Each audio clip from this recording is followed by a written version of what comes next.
Today we're going to do a part 2 video of a sketch piece that I did last week. We're going to take that very same sketch and we're going to turn it into a painting.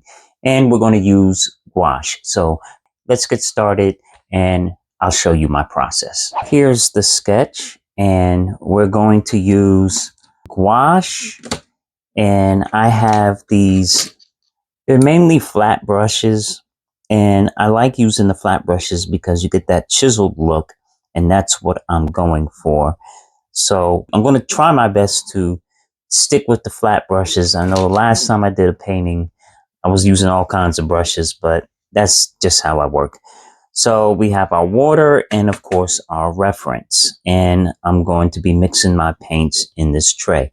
Now I don't know exactly my color scheme. I rarely ever do. So I'm just going to randomly pick out some colors and get started.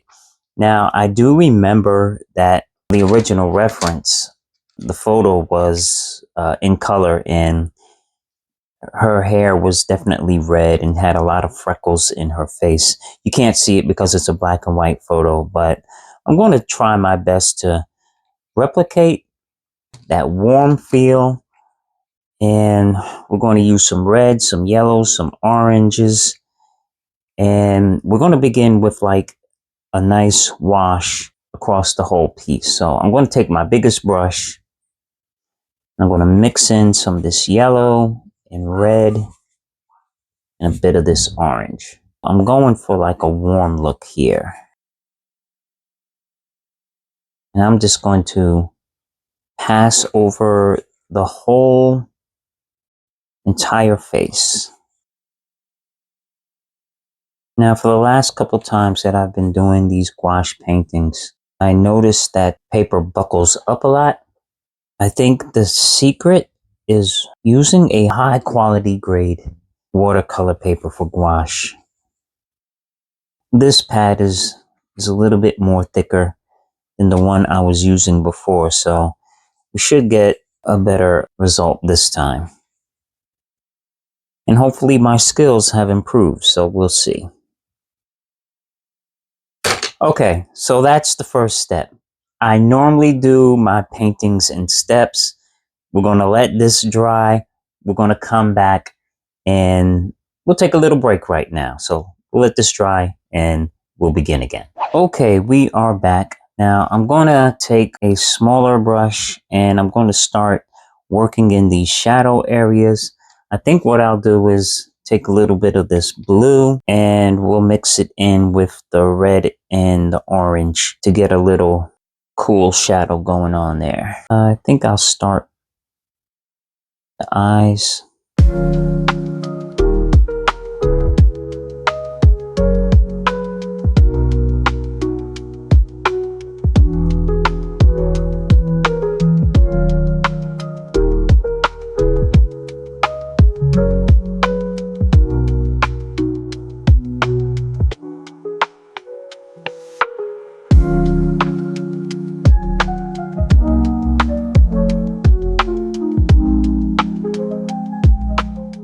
Okay, so now that I have those midtones and shadows established, I think now I'm going to get those highlights in there. Not the highlights, but I'm going to go a little bit more lighter around the forehead and the cheek areas. So yeah, I guess I'll get those highlights in the face and I'll go lay in a lighter tone. I think I'm going for more like a pinkish orangey type tone. I don't know. I just know it has to be much lighter. Maybe hit some yellow in there too, just a tad. I'll go more on the orangey side. Maybe put a tad bit of blue in there as well. Yeah, that's a cool looking flesh tone. Oops, don't want to go too watery.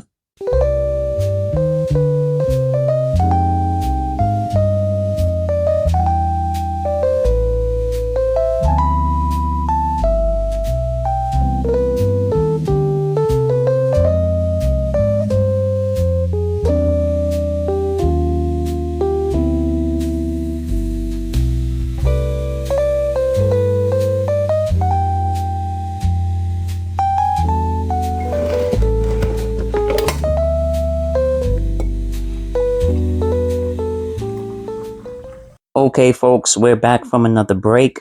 My palette sort of dried up. Well, not sort of, but my palette dried off. So I'm just going to scrape this off.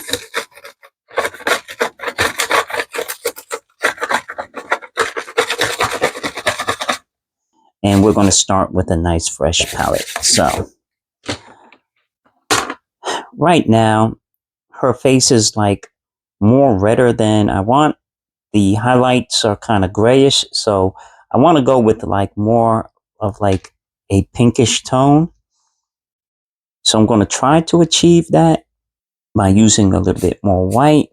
I guess I'll go with the orange instead.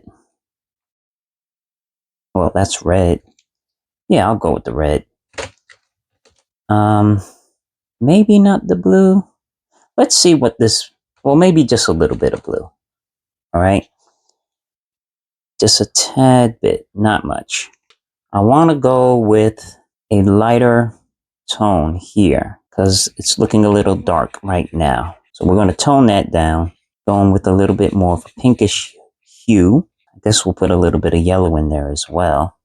So play around with the colors. The thing is, gouache dries a little bit darker than what you will see on your palette. So you got to play around with it. That's more pink than what I want, but we'll go with it. We'll see what it looks like.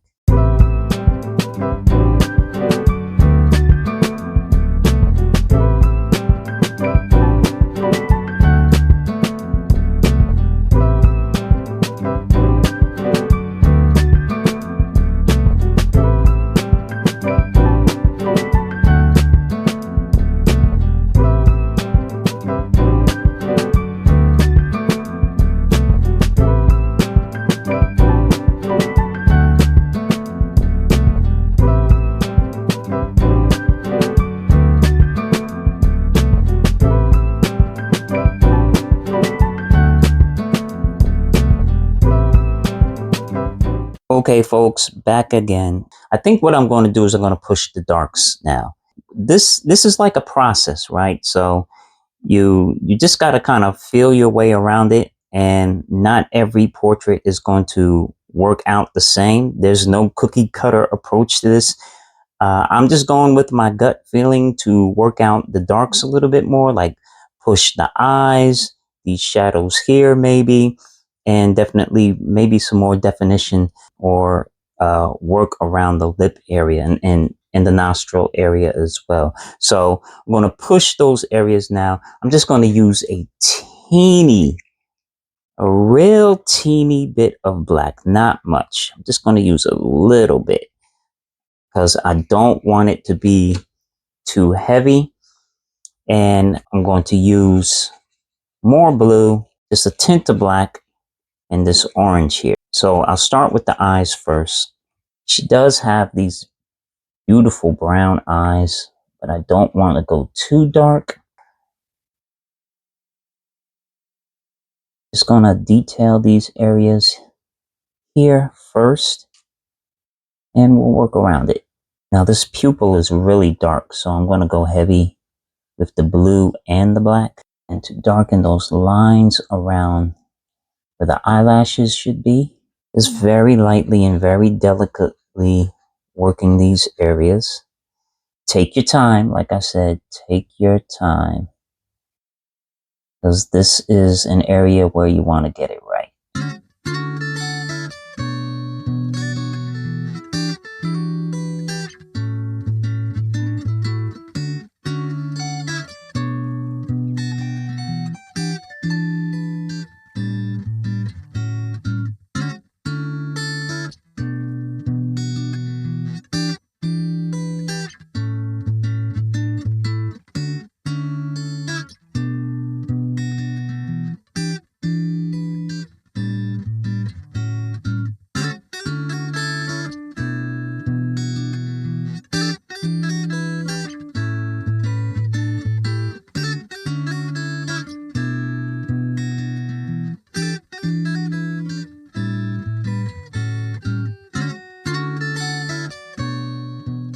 All right, folks, I am going to take another break. I'm going to let this sit for a while. I do like how it's coming along. I think I'm going to push the red in her hair a little bit more. We'll see when we get back. So hang tight. Let's take a break and we'll be back.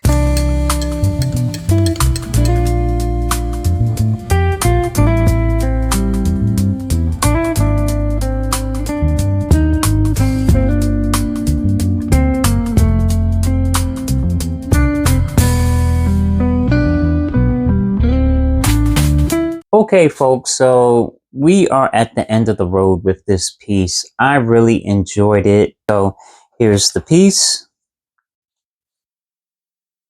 I think I'm getting better at it. I still have some challenges with this medium, but I'm learning as I work. If you like this video, please like, comment, and share. And don't forget to subscribe. I love you all. Yahweh bless. Keep creating. Keep pushing yourself.